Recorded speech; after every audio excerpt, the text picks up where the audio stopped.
Hi everybody, the Home Service Pro here. And in today's video, I'm going to show you how to check the pressure in your well tank to make sure it's operating properly. In my last video that I put up, we replaced the well switch and we put a 60/40 well switch on there. So I want to make sure that the pressure in the tank is working like it's supposed to. So I'm going to show you how to do that. Let's get right after it. Alright guys, so what I did is I installed a little pressure gauge here. Just open this up so we can see where the actual well pressure is at right now.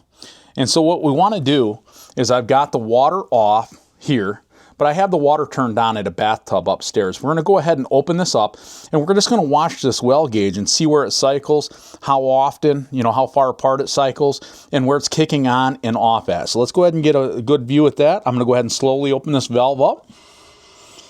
As you see, our pressure is dropping. It kicked on at about 40. Kicked off about 60. And you can see right there it's going to kick on around 40. So it's kicking on right at 40, shutting off right at 60.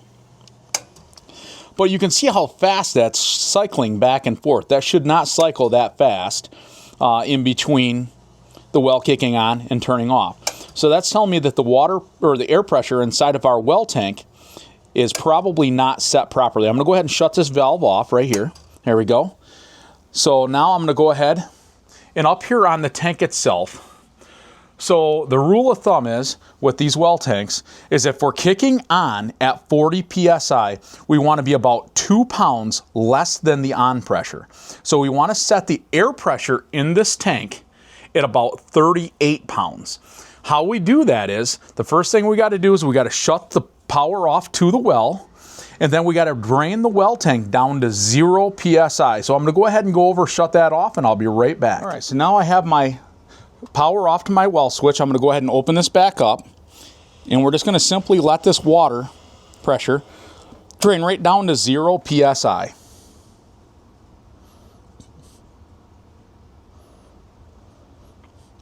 So you want the water pressure off from the well tank, so we're only measuring the air pressure inside of the tank.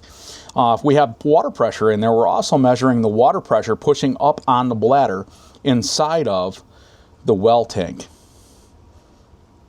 So once that's sitting down on 0, we'll go ahead and we'll get a gauge on here. We'll see where our air pressure is at. Well, that's dropping off. We're going to go ahead and come up here. And right underneath this red cap, it's basically a tire shredder, so it looks just like the one that's on your car, as you can see here. So we're actually going to use a tire pressure gauge that you would check the pressure in your car tire with. So let's see if we're down to 0 yet. We're not quite there, almost. We want to make sure that's sitting right on 0 though.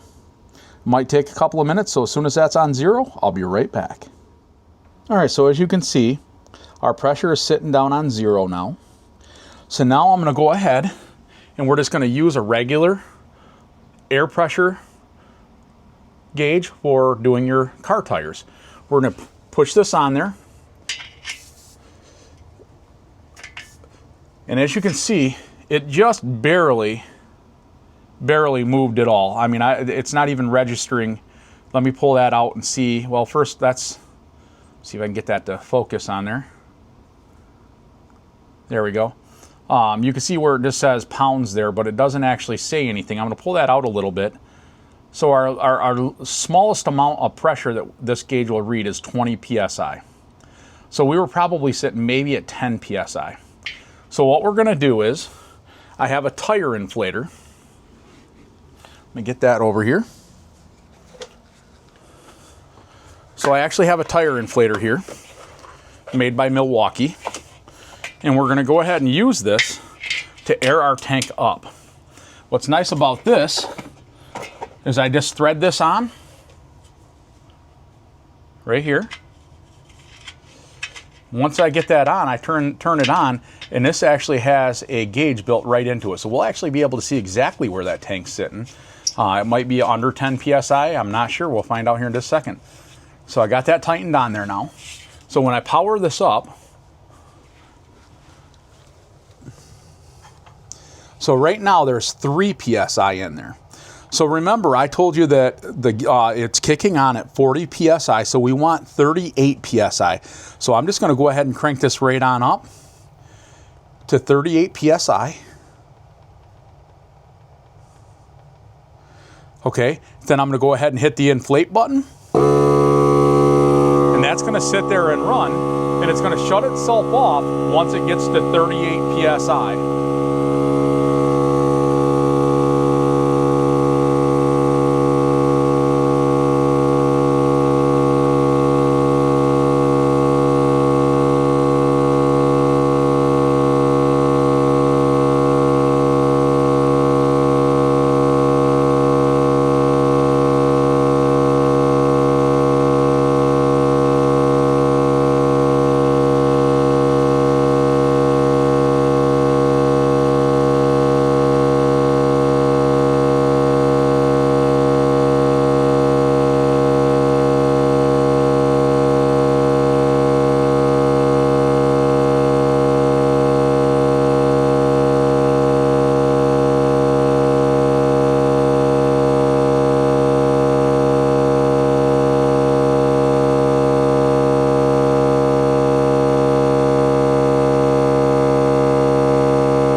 There we go. We're sitting right at 38 psi now. We'll go ahead and disconnect this.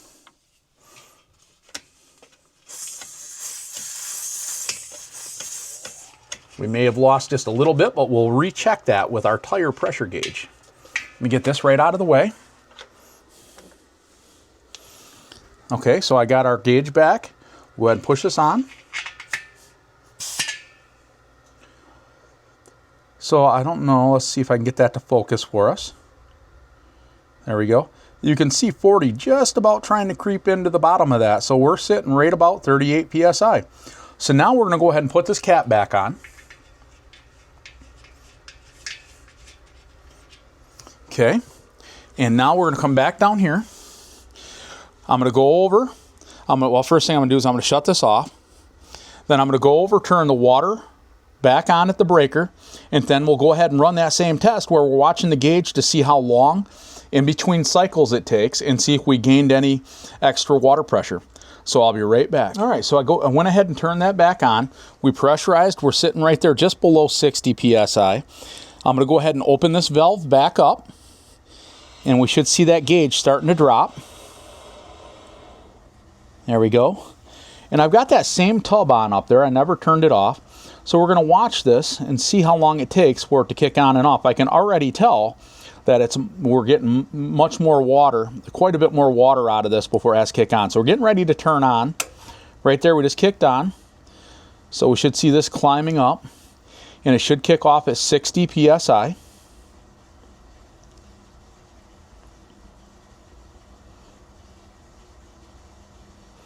And I'm going to try and do a side-by-side photo of what those gauges are acting like before and after.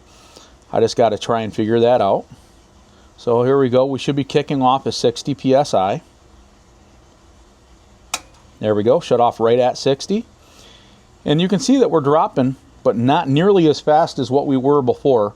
It's because that pressure is set properly in that tank. So we're getting more drawdown in between turning on and turning off. Yeah, I'm going to say that's taken about twice as long, if not 3 times as long, to kick on and off. Well, there we go. It's working better.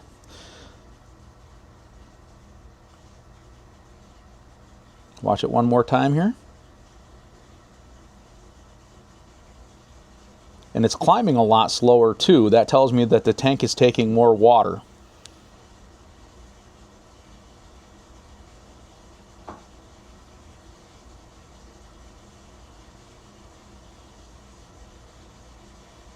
And there it is, it just shut off. So perfect, we are running in between 40 and 60, and we're getting good drawdown. As you can see, the one on the left, before we added air to the tank, it's cycling back and forth about every 5 seconds. The one on the right, after we put the proper amount of air in the tank, is cycling on and off about every 20 seconds. So it's about 4 times the amount of water that it can hold and put out to the fixtures before it has to kick on and off. So the well is doing exactly what it's supposed to do now. You want the well to run longer and stay off longer. You don't want the well to short cycle on and off. Well, there you go, guys. We got that pressure set properly in the tank now. It's working the way that it's supposed to. We watched that gauge before we put the pressure in there. It was dropping off really fast, kicking on. It was cycling on and off quite fast. After we got the air pressure proper in there, it's taken way longer for it to pressure up and taken way longer for it to turn back on. That's what we want. That's what this tank is designed to do, is to make it to where you can get more draw before that water has to before the well has to turn back on, so the well's not cycling on and off. So if you found this video helpful, please like and subscribe to my channel. It really helps us grow. We really appreciate it. Have a great day, and remember, you got this. We'll see you on the next one, guys. Thanks.